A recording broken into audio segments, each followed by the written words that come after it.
What if life wasn't some kind of epic battle you had to fight every day?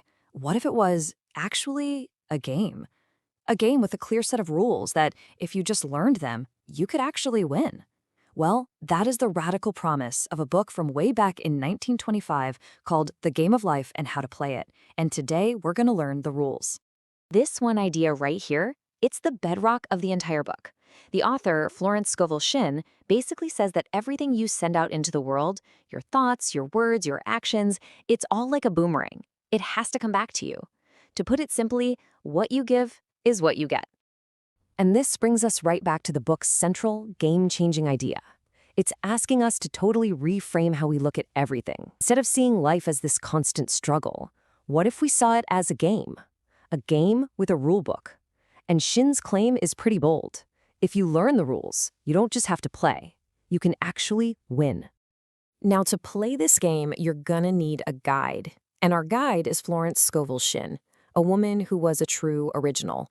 She was an artist, a philosopher, and just a completely unconventional teacher for her time. Shinn's own life was pretty much a testament to her philosophy. She started out as a successful artist, part of this really gritty, realist art movement. But after her divorce in 1912, she totally reinvented herself as a spiritual teacher. And this book, The Game of Life, was so out there for its time that no publisher would even touch it. What did she do? In this incredible act of self-belief, she just published it herself. All right, let's get to the first rule of the game. According to Shinn, the most powerful tool you have is your imagination. And it's not for idle daydreaming. No. It is the creative workshop that is actively shaping your reality. To win the game, you have to train it. Shinn uses this brilliant metaphor here. She calls the imagination the scissors of the mind. Just think about that for a second. Your mind is constantly cutting out these images of whatever you focus on day in and day out. And eventually, Shinn says, you're going to find yourself living in the very pictures you've been creating. Here's the crucial part. You have a choice. An untrained imagination, well, it defaults to fear, lack, and limitation. Shinn tells the story of a man so terrified of getting a rare disease that he was constantly picturing it, reading about it, and eventually he actually manifested it in his own body.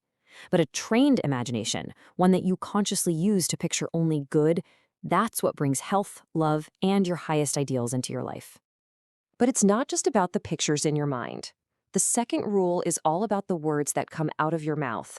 Shinn argues that your words are this incredibly powerful force, constantly creating the rules you live by and shaping your entire reality. And this quote is really the heart of rule number 2. Every single word you speak has power. It can either justify you, meaning bring about the good that you want, or it can condemn you, creating negative conditions. You are literally building your world with your conversation. Now get this. According to Shinn, your subconscious mind takes everything you say literally. It has zero sense of humor. Take this wild story. A woman with a beautiful home would always complain, "I wish I lived in a trunk," just as a way to vent. Years later, she'd lost everything and was living in a tiny little room out of a trunk. She had literally joked her own misfortune into existence. If our words have that much power, how do we use them deliberately? Well, Shinn provides a super simple formula for creating positive statements, what we call affirmations. Be clear, be positive, acknowledge the service you're giving, and then affirm that you get paid perfectly for it. And here is Shinn's most famous affirmation, which puts that formula into practice perfectly. See how it covers all the bases? The work, the method, the service, and the pay? Shinn believed that using a little rhyme like this actually helps the statement sink into your subconscious, making it even more powerful. Now for the third and final rule, and this is the one that really ties everything together. It's not enough to just imagine and speak. You have to have faith. And not just any old faith, but a fearless faith that lets go of resistance and actively prepares for all the good you're asking for. This is such a core concept in her work, the law of non-resistance. You've probably heard this before. Whatever you resist persists. Shinn taught that if you run from a problem, it's just going to chase you.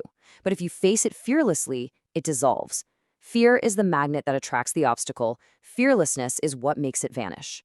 Shinn illustrates this with a really powerful story about a friend of hers who was completely paralyzed by a simple superstition, a fear of walking under ladders.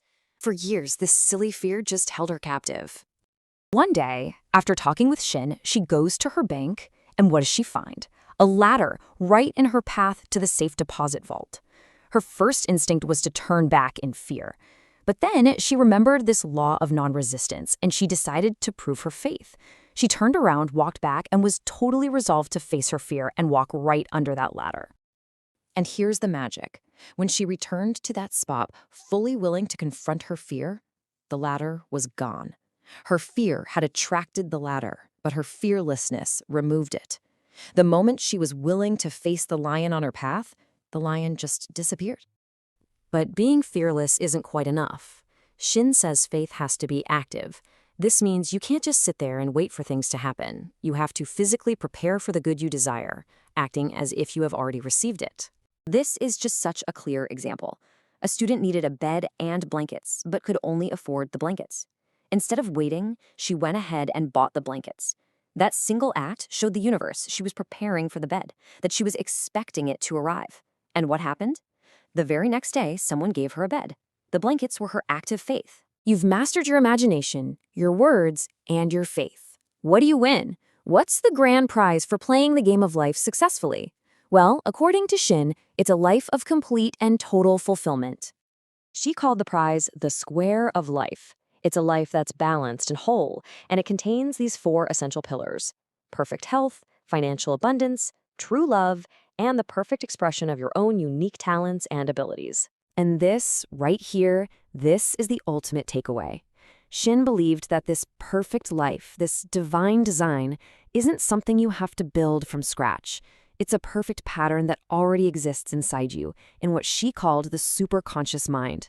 Your job in the game is simply to recognize it and let it come through. Nearly a century after it was written, the invitation from this incredible book remains.